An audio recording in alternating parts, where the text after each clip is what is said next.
Greetings. I am Taven of a Mind Transformed, and this is Manna for Your Journey. Family, I gotta be honest with you. What I really wanted to talk about was this whole thing about tattoos. Are they wrong? Are they right? Is God completely against them? Is he for them? Where do tattoos fit? And I realized as I was preparing for that, I had to give a lot of backstory about the law itself. So the video would have been quite long because in order to get the proper perspective of tattoos, we have to have the proper perspective of the law. So I realized the first thing I should really address and talk about is the proper perspective of the law. Now, this particular video may be a little bit longer than normal, so sit back, relax, pay attention. Let's talk about the law. It seems to cause a lot of confusion with people. On one hand, we say we're not under the law.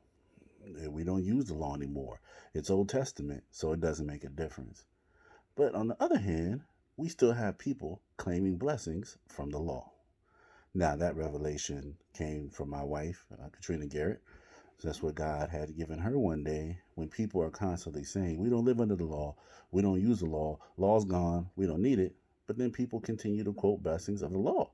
So do we still have the law or don't we? I'm blessed in the field, blessed in the city, blessed am I going out, blessed am I coming in. I'm the head and not the tail, above, not beneath. That's in the Old Testament, particularly the law. So if that still applies, then does the law still apply? We can't pick and choose the parts of the Bible we want to keep and then throw out the rest. I love the Bible because it's pretty much an all or nothing book. One of the many reasons I love it. Either it's all true or it's all a lie. There's no middle ground. One of the things I love about God and His Word. So, what is the law? What's the context? What's the perspective? If it's gone, does that mean all the blessings that were there are gone? Blessings of Abraham are gone. All of these other things that we quote, are they gone? On the lender and not the borrower? That was part of the law. So is it still true or not? Well, it's not as simple as understanding whether it still applies or not. It is true. Jesus died on the cross. So we moved this dispensation and time that we're in currently. We're under the new covenant, which is grace. Now, even that is somewhat misleading because it doesn't mean grace is just a New Testament concept. God said, I'm the Lord your God, I do not change. He's always had grace. You can find examples of it in the Old Testament. So some things changed where we're not following the letter of the law, particularly sacrifices. Jesus is the perfect, reusable sacrifice. Blood never fails, never gets old, and it never runs out. Sacrifices in the Old Testament could be used once. That blood was finite. The blood of Christ is infinite. So we don't use that. We don't use those. And I don't want to go into all the minutiae of the sacrifices that we do and we don't, but more talk about the law itself. The first question, when you study the Bible, you should always ask the question why. And I'm going to post just my particular way to study the Bible, give some people on tips. If you're reading the Bible, how you can approach it when you study it. But the question you really want to ask is why. The law was not introduced until the book of Exodus. The book of Genesis covers a little over 1,000-year time frame. The book of Genesis itself. And yet, in that entire 1,000 years or so for the book of Genesis, God never gave them the law. He didn't give it to Abraham. He didn't even give it to Isaac. He didn't give it to Jacob. He didn't give it to Joseph. So the first question we want to ask ourselves is why? When the book of Exodus enters, it's about 400 years after Genesis ends. We have the start of the book of Exodus, 400 years, give or take. And by the time God starts dealing with his people and he's moving them from Egypt to Israel, he gives them the law, land of Canaan, the promised land. He gives them the law. Why? He didn't give it to Abraham. He didn't give it to Isaac. He didn't give it to Jacob. He didn't give it to Joseph. His intention was people to be in relationship with him. He spoke directly to all of the men I just mentioned. So why all of a sudden did he decide it was time for this group of people to have the law? Well, I kind of gave the answer away. Between the end of Genesis, at the end of the book of Genesis, the children of Israel find themselves in Egypt. And for 440 years or so, they live off the favor of Joseph. There's a scripture where God says that his anger only lasts to the third or the fourth generation, but he blesses to the 10th and 11th generation. We see that with Joseph. 444, between 400 and 440 years, there finally arose a Pharaoh in Egypt that did not know Joseph. The children of Israel lived in Egypt for 400 plus years off of the favor of Joseph. That shows that your entire bloodline can be blessed, 10th and 11th generation, based on the favor of your life because of how you walk up and please God. What you do matters and has far-reaching consequences for children born in your bloodline that you may not even be around to see, but they can still live off of the favor on your life when you walk up right before God. Just a sidebar. So the children of Israel lived in Egypt 400 years, 440 years before a Pharaoh rose that did not know Joseph, and he started putting restrictions on them. He made it hard for them to live in Egypt. If someone asks you where you're from, you say, I'm from this area, I'm from that area. Why? Well, it's where I grew up. How many years did you spend there? 10, 15, 20? So if a person can say that they're from somewhere because they spent the first 10, 12 years of their life there, consider this. The children of Israel lived in Egypt for 400 years. For all intensive purposes, they were Egyptians. When God pulled them out of Egypt, we call them the children of Israel. They're God's people, but they had the ways of Egyptians. They lived according to the Egyptians. They were polytheistic. They worshiped multiple gods.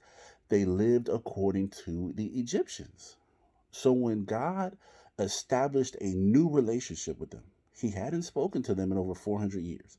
This is why we don't have anything recorded between Genesis and Exodus. It's like God is silent with them. They're living off of the blessings for 400 years.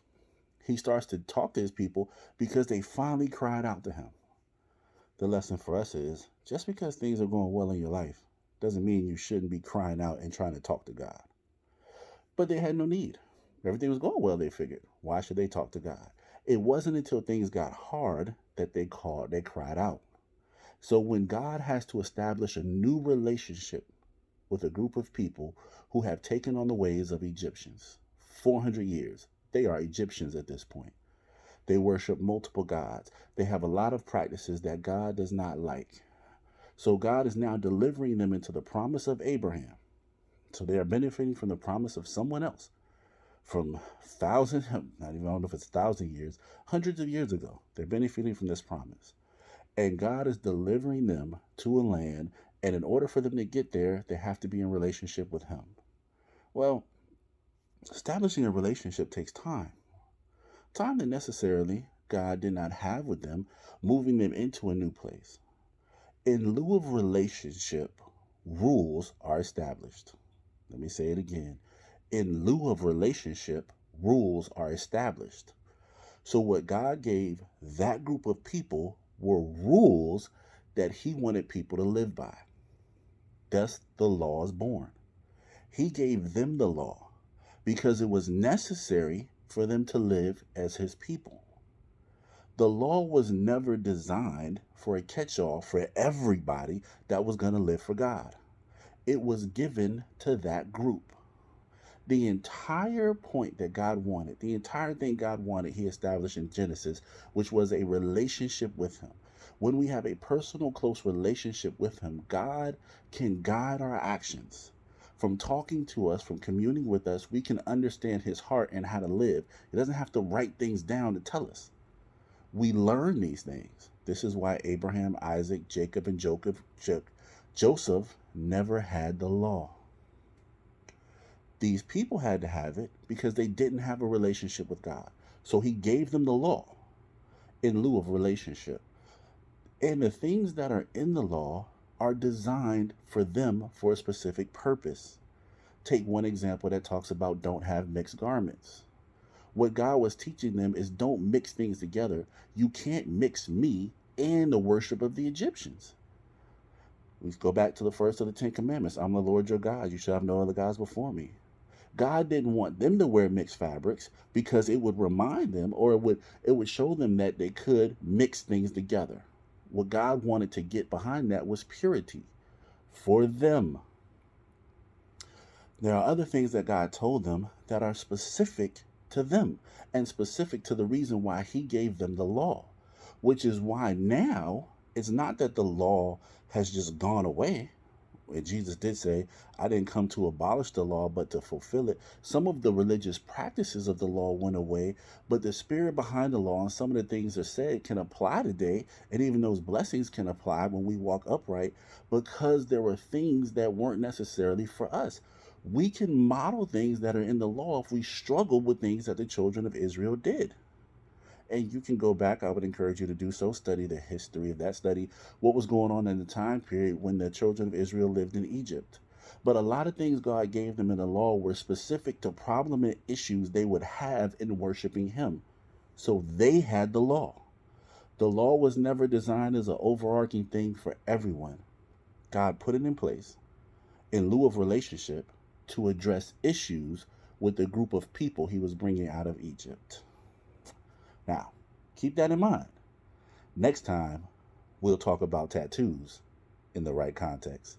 Again, I am Taban of a Mind Transformed. Be blessed.